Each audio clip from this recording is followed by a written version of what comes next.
या तो सरकार ये सरकारी नौकरी का सपना बेचना बंद कर दे, या फिर सरकारी नौकरी का सपना बेच रही है तो फिर एग्जाम कराने के लिए वो इंफ्रास्ट्रक्चर डेवलप करे। बहुत छात्र कह रहे हैं, जैसे हम छात्रों से बात कर रहे थे तो छात्र कह रहे हैं कि घोटाला हो रहा है इसमें। बिल्कुल होने लग रहा है, और मुझे तो ये समझ नहीं आ रहा कि एसएससी चेयरमैन इस चीज़ के ऊपर जवाब क्यों नहीं दे रहा। जब अगर आप ये कहते रहेंगे कुछ नहीं हो रहा है तो कुछ भी नहीं होगा, ये मानना पड़ेगा कि कुछ कुछ हो रहा है। कैसे कुछ नहीं हो रहा है?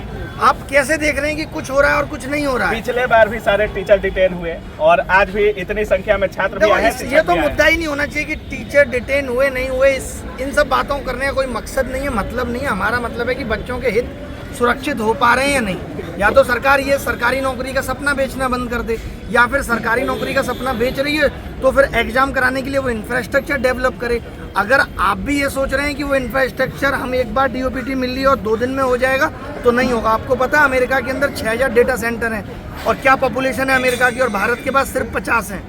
भारत का डेटा पहले अमेरिका जाता है, फिर वापस यहाँ आता है। तो अभी भारत इंफ्रास्ट्रक्चर डेवलप ही नहीं कर पाया। भारत के पास आज इतने कंप्यूटर नहीं है कि वो रोज के 1 लाख बच्चों का एग्जाम करा सके। उसके लिए 10,000 करोड़ रुपए चाहिए। अब या तो वो पार्टी फंड से आए या सरकारी फंड से। तो सरकार की मंशा नहीं है इस एग्जाम सिस्टम को ठीक करने की, तो ये ठीक ऐसे होगा ही नहीं। सर पिछले बार आप मिले भी थे और चेयरमैन सर से भी मिले, आप चेयरमैन भी आपको समझाए हुए थे, बहुत बात भी हुई आप लोगों की। और आज आंदोलन है, छात्र भी आ गए हैं। आप कह भी रहे थे कि अगर नहीं मानेंगे तो छात्र को उतारना पड़ेगा। अब कितना भरोसा है, क्या लगता है आज का आंदोलन क्या क्या हो सकता है, आप लोगों की मांगे क्या है, और कितना भरोसा है एसएससी और डीओपीटी पर? भरोसा तो देखिए रखना पड़ेगा। बिना भरोसे के हम यहाँ आते ही नहीं। अगर हम ये कहें कि सरकार सुनेगी नहीं तो फिर आप आए क्यों? आयो का मतलब ये है कि आप चाहते हो कि सरकार आपकी आवाज़ सुने।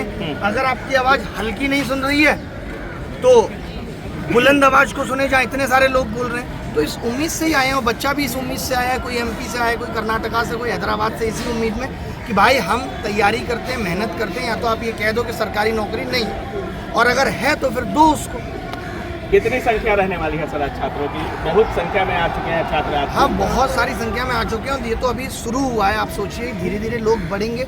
ये दिखाता है कि लोगों के अंदर रोष है, लोगों के अंदर दर्द है, जख्म है। ये संख्या ये दिखाती है। ये सरकार को समझना पड़ेगा कि अगर इतने लोग एक सुर में एक आवाज़ उठा रहे हैं, इसका मतलब कहीं गड़बड़ है, तभी आवाज़ उठा रहे हैं। वरना 2022 में नहीं उठाई, 21 में नहीं उठाई, तब से तो झेलते रहे। और झेलने का असर ये हुआ कि आज सरकार इतनी असंवेदनहीन हो गई है कि वो सुनना ही नहीं चाहती। उसको लगता ही नहीं कि कुछ गड़बड़ चल रहा है। सर आप कह रहे थे कि केवल एडिक्विटी के चेंज होने से नहीं होने वाला है। बिल्कुल सच्चाई है। हाँ। एडिक्विटी के चेंज होने से क्या होगा? आप कैसे सोचते हैं? अगर कोई यहाँ कहे इस बात का, किसी के पास जवाब है तो बता दे कि एडिक्विटी के चेंज होने से सब कुछ हो जाएगा। सेंटर इंफ्रास्ट्रक्चर का सवाल है, तो इंफ्रास्ट्रक्चर भारत के पास नहीं है। टीसीएस उसमें क्या करेगा? टीसीएस तो बस 200-300 सेंटर को एक्सक्लूसिवली 5 साल की डील देकर बैठा है, इसीलिए उसके पास कुछ अच्छे सेंटर हैं। मुद्दा ये है सारे सेंटर उसके पास भी अच्छे नहीं है। जो सेंटर अभी एग्जाम करा रहे हैं, पिछले साल टीसीएस भी इनके थ्रू एग्जाम करा रहा था। बहुत आंदोलन किए सर, 7-8 आंदोलन आपने किया है, और हमेशा आप छात्र हित में बातें करते रहते हैं। आज पहली बार हमको लगता है कि इतनी संख्या में दिल्ली छात्र एक जगह पर इकट्ठा हो रहे हैं। जी जी। क्या कुछ अलग देखने को मिलेगा, या क्या होगा तो आप लोग यहाँ से चले जाइएगा? क्या लिखित में चाहिए आप लोगों को? आपने वो सुबह से आप भाषण में भी सुन रहे हो, तमाम शिक्षक हैं जो और भी हैं जो स्टेज पे हैं, लीड कर रहे हैं, वो कह रहे हैं कि हम उठेंगे तभी जब हमारी सारी मांगे मान ली जाएंगी। तो जितने छात्र डिजिटली देख रहे होंगे उनको क्या कुछ बोलिएगा, जो लोग यहाँ नहीं पहुँच पाए हैं? मैं तो यही कहना चाहता हूँ कि आपको भी आना चाहिए था, और नहीं आ पाए तो ठीक है, आप पढ़ाई करते रहिए, देखते रहिए, लोगों तक ये आवाज़ पहुँचाते रहिए।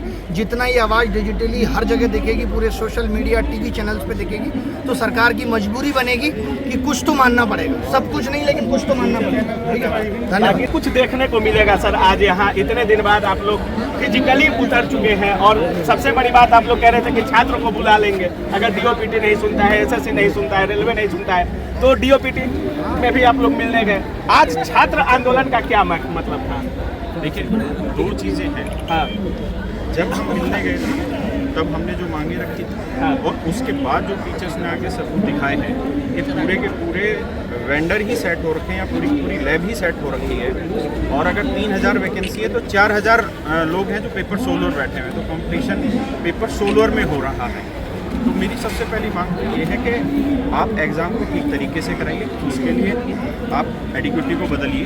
दूसरा, हम ये नहीं कह रहे कि आप टीसीएस बनाइए, टीसीएस तो है ही नहीं, आप कुछ भी करिए एग्ज़ाम ठीक से कराइए। दूसरा जो सिलेक्शन फेज वाला एग्ज़ाम था उसमें जो गड़बड़ियाँ आई हैं और जो बिल्कुल यूट्यूब पे तैर रही हैं आज के समय में, उसके ऊपर प्रॉपर सीबीआई इंक्वायरी होनी चाहिए ताकि बिल्कुल सच और झूठ का पता चल सके। बहुत छात्र कह रहे हैं, जैसे हम छात्रों से बात कर रहे थे तो छात्र कह रहे हैं कि घोटाला हो रहा है इसमें। बिल्कुल होने लग रहा है और मुझे तो ये समझ नहीं आ रहा कि एसएससी चेयरमैन इस चीज़ के ऊपर जवाब क्यों नहीं दे रहा। जब टीचर्स वीडियो बनाते हैं और टीचर्स अगर ये दिखा रहे हैं कि देखिए ये रोल नंबर है और इनका मतलब पेपर पूरी तरीके से बाहर गया है, तो ये जिम्मेदारी तो एसएससी चेयरमैन की है कि वो उस चीज़ को समझाएं कि गया कि नहीं गया। वो कार्रवाई तो उन लोगों को करनी है। और दूसरी चीज़ ये है कि ये मांग इस बार जैसे हम पिछली बार थे कि एग्ज़ाम रिफॉर्म में, वो एग्ज़ाम रिफॉर्म रेलवे में भी है, वो एग्ज़ाम रिफॉर्म एसएससी में है। क्योंकि ऐसा नहीं है मतलब रेलवे नहीं दबने वाला है, रेलवे हो एसएससी हो, दोनों मांगे लगातार जारी रहेंगी। ऐसा नहीं है ना कि टीसीएस एग्ज़ाम कंडक्ट करा दे रहा है तो टीसीएस दूध का धुला और उसने बहुत साफ सुथरा एग्ज़ाम कंडक्ट कराया है। पीछे जो प्रदर्शन हुए, जितने भी रेलवे के एग्ज़ामों में जो दिक्कतें आई वो टीसीएस की कराई हुई है। और ऐसा थोड़ी कि रेलवे हमारा सगा है कि वो 20 किलोमीटर दूर सेंटर डाल रहा है, रेलवे भी 500, 800 किलोमीटर दूर सेंटर डालने लग रहा है। तो ये टोटली एग्ज़ाम रिफॉर्म का है। और सबसे पहली चीज़ ये है कि अब आगे जो भी आप एग्ज़ाम कंडक्ट कराने वाले हैं, चाहे वो रेलवे के हो या एसएससी के, आप तब एग्ज़ाम कंडक्ट कराइए जब 100% शॉर्ट हो जाए और पेपर किसी भी तरीके से लीक नहीं होना चाहिए। अब दिक्कत ये हो गई कि पेपर लीक भी नहीं होता और लीक भी हो जाता है। अब मुझे लगता है कि बच्चों के बीच में बैठना चाहिए। कब तक रहिएगा सर यहाँ पे? जब तक बच्चे हैं और जब तक ऊपर वाला हमारी मांगों को नहीं मनवाता तब तक है। इसलिए मतलब इस बार नोटिफिकेशन चाहिए, लिखित रूप में चाहिए, उससे नीचे समझौता नहीं करिएगा। देखिए, पहली चीज़ ये है कि टीचर जो है, मैंने तो शुरुआत में भी कहा बेटे फोन ले लेना इसका। पहली चीज़ तो कि टीचर का आंदोलन ही नहीं है ना, ये बच्चों का आंदोलन है, बच्चे करने लग रहे हैं। हम तो अगर हम कर रहे होते तो हमने किया 31 तारीख को केवल टीचर वहाँ पहुँचे। ये स्टूडेंट्स का है, बाकायदा परमिशन लेके सारी चीज़ें तब ये काम किया गया है। मुझे लगता है कि इसमें टीचर का कहीं दूर दूर तक का कोई रोल नहीं है। टीचर कौन है कौन नहीं है उसका कोई फर्क ही नहीं पड़ता, क्योंकि एग्ज़ाम बच्चों ने देना है। ये बात समझ रहे हैं? बिल्कुल। रोजगार उन्हीं के घर में जाना है, तो ये उन्हीं का आंदोलन है, उन्हीं के लिए। अच्छा, छात्रों की संख्या लगातार बढ़ रही है और बहुत उम्मीद के साथ आज छात्र आए हैं। आपको कितना भरोसा है कि आज परिवर्तन होगा, कुछ सुधार होगा? भरोसा की जरूरत नहीं है। ये चीज़ तो बिल्कुल स्पष्ट है कि बच्चों को अगर टीचर आके ये क्लेम कर दे रहे हैं कि 3000 सीटें और 3000 सीटें बिक रही हैं, तो नेचुरल है, उसके बाद भरोसे की ज़रूरत है ही। उसके बाद भाई कौन ऐसा बच्चा है जो 2-2, 3-3 साल तैयारी करता रहे और भगवान के भरोसे ही बैठा रहे कि नहीं मेरे एग्ज़ाम में सुधार हो जाएगा। देखो, यहाँ तो वो वाली हालत है, गरीब का कुआं है, पहले खोदो, फिर मिट्टी छांटो, फिर पानी। पिछली बार जब आप सड़क पर उतरे, डिटेन कर लिया गया और पूरे दिल्ली का भ्रमण करवा दिया गया और सबसे लेट आप छूटे थे, शायद 8-9 बजे रात में आपको छोड़ा गया था। आज तो ये सब डर नहीं है राकेश सर, कोई डर तो नहीं है अंदर में? डर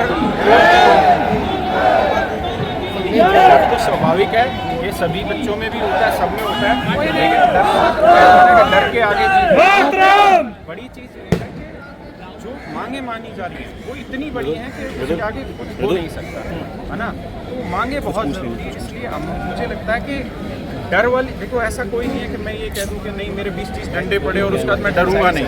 ये डर सबको लगता है, ठीक है।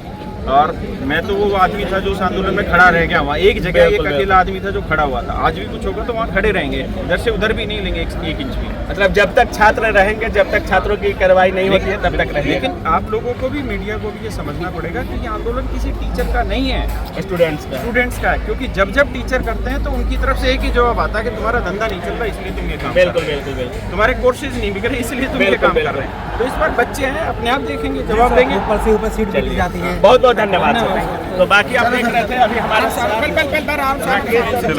अभिनय सर थे और दोनों टीचरों से हमने बात करने की कोशिश की। बाकी आप दोनों सोच रहे इस वीडियो के बारे में अपनी राय कमेंट सेक्शन में जरूर रखिएगा।